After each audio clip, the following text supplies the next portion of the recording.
I think grit and resilience that we immigrants have directly correlates with, can you do it as an artist full time? This is what you love. This is what you want to pursue. If you want, you do it. If you don't want, you just, pack your bags, go.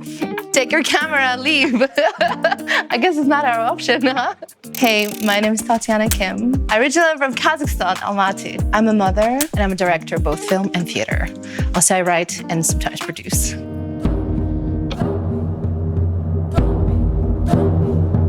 Directing film and directing theater is a little bit different. The energy is totally different. Also, we have a production company that we're running and we're doing a lot of advertising as well. Because I have an experience working in advertising agency on a creative side, I still have some connections in Kazakhstan and people would send me briefs and fly out here to film commercials with us. It's always word of mouth for us. So people find us because we did some project and they will recommend us. It's not like we act like a agency. Because what we do day to day is writing, directing, and editing our films. Right now, we're in the middle of developing a feature film, which is based on a proof of concept of the short film that was Oscar qualified in 2023, which is about a musician from Kazakhstan who hustles in the city of Los Angeles as he's getting his immigrational documents, everything that is familiar to us. So that film was quite successful in a way that now we have ability to develop it into a feature film. We arrived here in 2012, almost 13 years ago, so it's been a long time for us. The process of immigration, a process of your artistry, it's not the same thing, so you had to go through two things simultaneously. How to preserve yourself as an artist and how to be an immigrant. And it's really sometimes taking a toll on you. I'm Korean. My ancestors were deported, Russian-Korean border to Central Asia. So I have that in my DNA. So I guess for me, starting from zero, it's familiar on some kind of subconscious level. I clearly remember this day. It was winter in Almaty, February.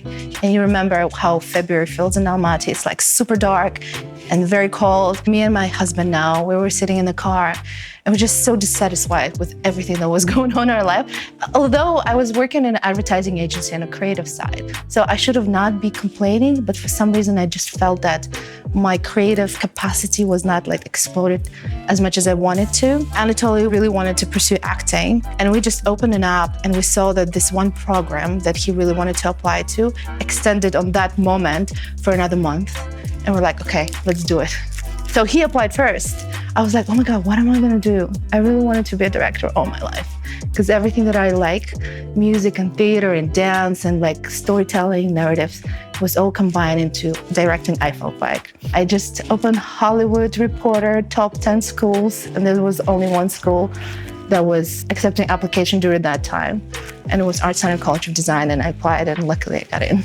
I got my MFA, so it's a master's degree in filmmaking, which is directing and writing firstly and then producing. When people ask me, is it worth it to go to school? I always say yes, because you instantly go inside community. It's not like you're by yourself. When I graduated, it was as I studied it. It wasn't like something new. We got to do the short films, the permits, all those things, like the equipment. You have to understand how to do editing, all these things. So I'm very grateful for that.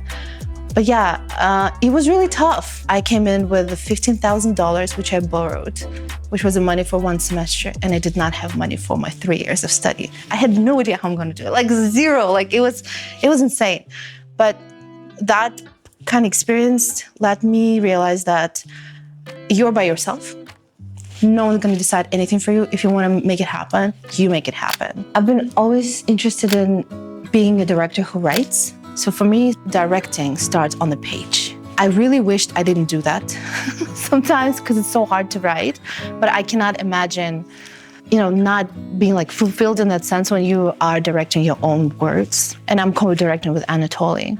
So that vision starts on the page for me. And then when it's ready, we look into everything as producer. I think about my set as a family in terms of how do people match? It's insane how many hours we have to spend with each other and how many different personalities. So now I'm getting very good at it, having my sets be better and better in terms of never having any real major strange conflict. I can hire someone or fire someone just based on one interaction. Do you fire people a lot often? No. No.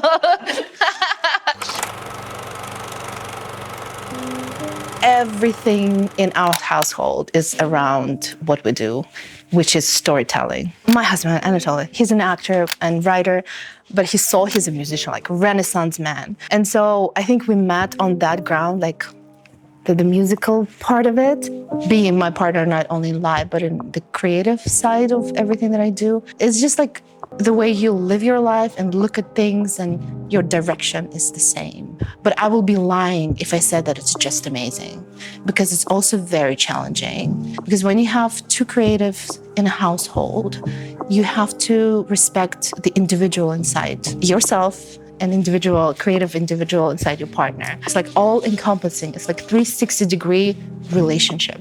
I cannot imagine it any other way because we've proven to ourselves that works for us. But I know it's very challenging because sometimes you clash. Sometimes opinions do not match. Sometimes it's just like we're human beings, two different human beings. We do not need to be the same. 3 months ago, my Apple computer was stolen from me in the Apple store. So I did not have a computer for more than 100 days. And we just got back from Kazakhstan. It was so intense there with filming and all those things. And I'm like, you know what? I think universe is telling me, Tatyana, you have to chill for 3 months. Like literally, we're taking away all the tools right now so you can take a break because you've been working so hard. You're gonna give yourself a break. And I'm like, okay, universe, I'm hearing you. Sometimes like universe stops you. Like when you really are overworking, just something tells you, stop right here, go walk, hike, swim, whatever. And also children, highly recommend. They're just giving you the perspective. It's not all about work, it's about life. It's insanely hard, guys, to be a mother in a film industry. I'm sure a father as well. I'm Asian. I just saw how my mother did it. I saw how my grandmother did it. I never thought of myself as I'm child-free artist. I'm just gonna take my life to that extreme. No, I never wanted that. I really wanted a family. I really wanted children. I love children. They're the main artists in life. I see how she does things and I'm like, oh my goodness, Naomi, you are just a genius. For instance, there's a scene of Hollywood where they walk past the bubbles. And I think that's the most beautiful scene. It doesn't have any words. It's just him after he shaved his head, after he had to say goodbye to his hair. I got inspiration while I was with her playing with the bubbles on the playground. And I'm like, oh, it could be a great scene because we were in the middle of developing it. And I'm like, I'm gonna do this. But it's really hard. I mean, everything is hard, but you gotta figure it out.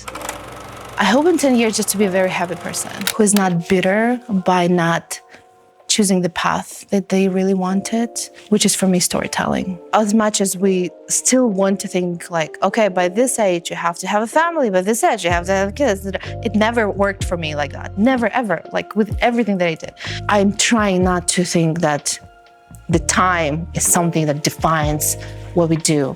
It's more about like really sit down and finish. Taking small steps, so important. A lot of people in arts, they lose themselves in comparisons and they lose themselves in thinking too grand. Procrastination, this is what a lot of artists are suffering from. It actually comes from anxiety and not being like, sure of what you want, what you do. So they're like, has to be perfect before I release it into the world. And it can go on for years. It is essential for us to complete and do small projects and release them and show it to people because your confidence comes only after being on the other side of a hard thing. Only after you sit down and look at your film on the big screen with people. If you want to do something, start with small. I always say, take your phone, download Blackmagic. Just record it, any little story. A little story will lead to another, to bigger and bigger and bigger, and eventually you're here and you're making it work. I heard this phrase, only here. this like idea of paying forward, even if you think that you don't have anything, but there's always something that you have energetically even that you can pay forward with. And it's very strong, and it's such a rewarding concept to live with. I guess in some ways, like my personal mission is to inspire people to pursue art, to make it happen. Just be vulnerable, show yourself, be authentic, do not be afraid. It definitely made my life much richer and more interesting when I would just like, fuck everything. I just want to be as authentic as I want to be.